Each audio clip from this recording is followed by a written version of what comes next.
Shalom jemaat Tuhan, selamat pagi, tetap semangat, tetap mengandalkan Tuhan, tetap ikuti tuntunannya, karena jalan-jalan Tuhan akan membawa kita kepada damai dan sejahtera. Dan kita terus sedang belajar bagaimana kita bisa menjadi gereja kepenuhan Kristus yang akan memenuhi semua dan segala sesuatu. Tuhan sangat konsentrasi dengan gerejanya, dengan jemaatnya, karena itu gereja atau jemaat yang dia bangun harus sesuai. Kita harus mengikuti kriteria dan standar daripada Tuhan, sang pemilik gereja itu, sehingga kita bisa menjadi wadah kepenuhannya yang akan memenuhi semua dan segala sesuatu. Tidak bisa disangkal gereja Tuhan banyak masuk di dalam yang namanya perpecahan. Karena memang mungkin situasi masih kekanak-kanakan, mengikuti jalan sendiri. Karena itu perlu kita membangun kebenaran, nilai-nilai yang sesuai dengan apa yang Tuhan mau. Dan kita sedang belajar bagaimana sikap kita kepada seorang hamba Tuhan atau kepada seorang pemimpin rohani. Kita tidak bermaksud melebih-lebihkan seorang pendeta, mengkultuskan, mendewakan. Tetapi kita perlu bersikap benar sama ketika kita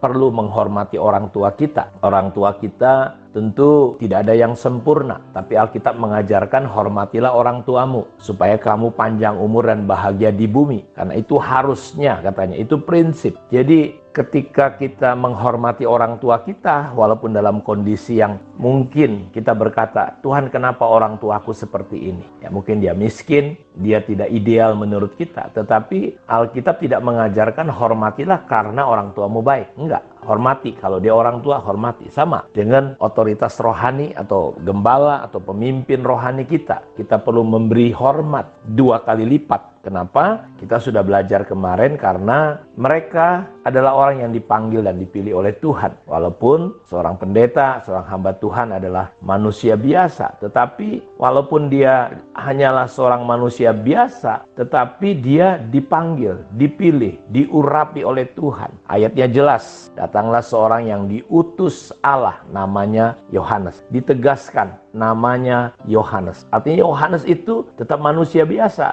Tapi di sini dikatakan datanglah seorang yang diutus Allah. Ketika Saul berada pada posisi raja, seorang pemimpin, walaupun Saul berniat jahat, bolak-balik kepada Daud ingin membunuh, tetapi Daud berkata bahwa dia tidak mau menjamah, menyentuh, melawan, menyakiti orang-orang yang diurapi oleh Tuhan. Itu sebabnya Daud diberkati oleh Tuhan. Dan yang kedua, kenapa kita perlu menghormati mereka? Karena dalam kitab Ibrani 13 ayat 17 dikatakan, taatilah pemimpin-pemimpinmu dan takluklah kepada mereka, sebab mereka berjaga-jaga atas jiwamu sebagai orang-orang yang harus bertanggung jawab atasnya. Dengan jalan itu mereka melakukannya dengan gembira, bukan dengan keluh kesah, sebab hal itu tidak akan membawa keuntungan bagimu. Jadi alasan kedua, kita perlu memiliki yang namanya sikap tunduk dan taat kepada pemimpin kita, sebab mereka bertanggung jawab dan berjaga-jaga atas jiwa kita. Jadi Bapak Ibu perhatikan baik-baik. Kita perlu punya sikap tunduk dan taat. Sekali lagi, tunduk sikap hati, taat adalah perintahnya. Kalau sesuai dengan firman Tuhan, wajib kita mentaatinya. Rasul Paulus mengajar bahwa sikap memberontak itu nggak ada faedahnya. Nggak ada gunanya kita melawan. Gak ada gunanya kita memiliki sikap menggosipi apa segala macam. Dan biarlah mereka melakukannya bukan dengan keluh kesah, karena sama sekali itu tidak pernah akan membawa keuntungan bagi kita. Jadi Paulus mengajarkan, biarlah para pemimpin kita, gembala kita, otoritas rohani kita, mereka melakukan kepemimpinan mereka dengan sukacita. Jadi kita dalam perjanjian lama misalnya kita bisa belajar dari tokoh besar seperti Musa. Musa gagal masuk ke tanah Kanaan karena jemaat yang dipimpinnya tidak memiliki sikap yang baik dan benar. Musa, bayangin saudaraku, gagal masuk ke tanah Kanaan. Kenapa? Karena dia melanggar kekudusan Tuhan. Tuhan berfirman kepada Musa dalam Ulangan 20 ayat 3-13. Nanti saudara baca, di situ dikatakan Tuhan berfirman kepada Musa, ambillah tongkatmu itu, engkau dan Harun kakakmu harus menyuruh umat itu berkumpul. Katakanlah di depan mata mereka kepada bukit batu itu, supaya diberi airnya. Demikianlah engkau mengeluarkan air dari bukit batu itu bagi mereka, dan memberi minum umat itu serta ternaknya.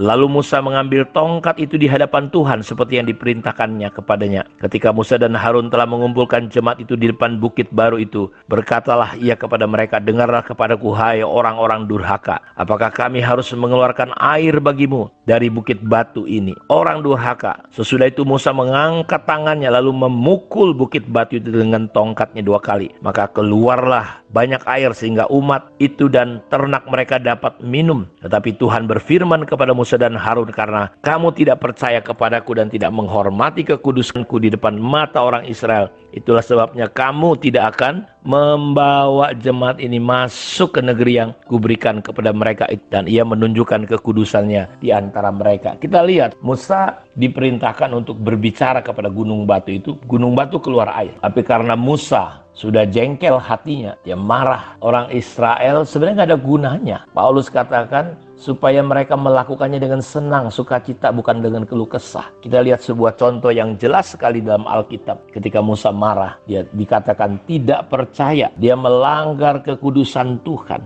Jadi ketidaktaatan adalah sebuah pelanggaran. Saudara bisa bayangin Musa gagal masuk tanah Kanaan. Saudara tahu dia hanya disuruh naik ke bukit, suruh melihat tanah perjanjian itu. Musa meminta dengan menangis sungguh-sungguh supaya dia diizinkan, tapi tidak bisa. Saudara lihat, jadi seharusnya kita semua orang-orang yang memiliki otoritas, kita harusnya menopang, mendukung, sehingga sebagai orang yang di bawah otoritas diberkati, otoritas saudara, otoritas kita juga diberkati, sehingga sama-sama kita bisa masuk ke tanah perjanjian, sama-sama kita bisa menikmati janji-janji Tuhan dan berkat-berkat yang melimpah atas hidup kita. Karena itu saya mau dorong kita semua untuk memiliki sikap hati yang benar kepada otoritas kita. Musa cukuplah jadi contoh yang baik untuk kita. Kita tidak perlu meniru orang-orang Israel, karena mereka juga akhirnya dibinasakan, mati sekian ribu di padang belantara. Hanya orang yang usianya 20 tahun ke bawah yang bisa masuk ke tanah Kanaan. Selebihnya juga gagal. Jadi untuk apa gunanya kita memberontak, memiliki sikap hati yang tidak baik? Saya berdoa biar hati saudara memiliki sebuah sikap hati seperti Yesus kepada otoritasnya, kepada Bapaknya selama dia hidup di dunia.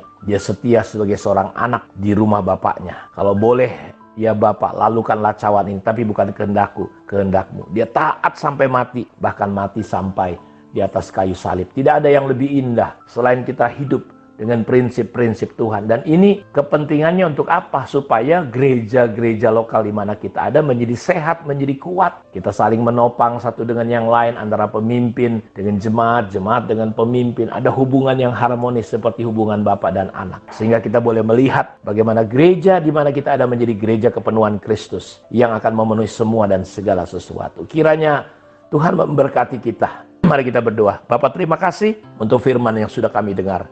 Kami belajar untuk punya sikap hati yang benar, bahwa hamba Tuhan memang manusia biasa, tetapi mereka diurapi. Karena itu kami perlu punya sikap hati yang benar terhadap pemimpin kami.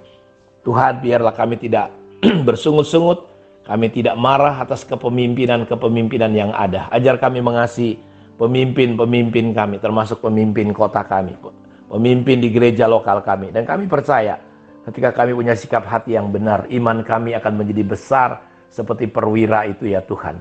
Dia mengerti prinsip otoritas, dan Tuhan Yesus memuji dia bahwa tidak ada iman sebesar yang dimiliki perwira itu di antara orang Israel. Tuhan, ternyata iman yang besar lahir ketika kami belajar memiliki sikap hati yang benar kepada otoritas. Karena itu berkati semua anak-anak-Mu ya Allah. Terima kasih Tuhan. Jamah, kalau ada yang sakit, hamba berdoa Engkau sentuh, ulurkan tangan-Mu, jamah di dalam nama Yesus, jadilah sembuh. Bahkan yang terkena COVID, mereka tidak hilang harapan, tetap percaya bahwa mati hidup kami ada dalam tangan kekuasaan. Biar kami mengenal Engkau adalah Bapa kami yang maha dahsyat dan luar biasa dan maha dekat. Karena itu kami bersyukur buat pagi hari ini. Kami berikan hari ini, kami serahkan kepada Tuhan hari ini, supaya hari ini menjadi hari-hari yang penuh dengan mujizat, penuh dengan kemurahan, penuh dengan anugerah. Pertemukan kami dengan orang-orang yang membutuhkan Engkau untuk kami layani dan muridkan ya Tuhan. Terima kasih. Dalam nama Yesus kami berdoa. Amin. Tuhan memberkati kita semua. Shalom.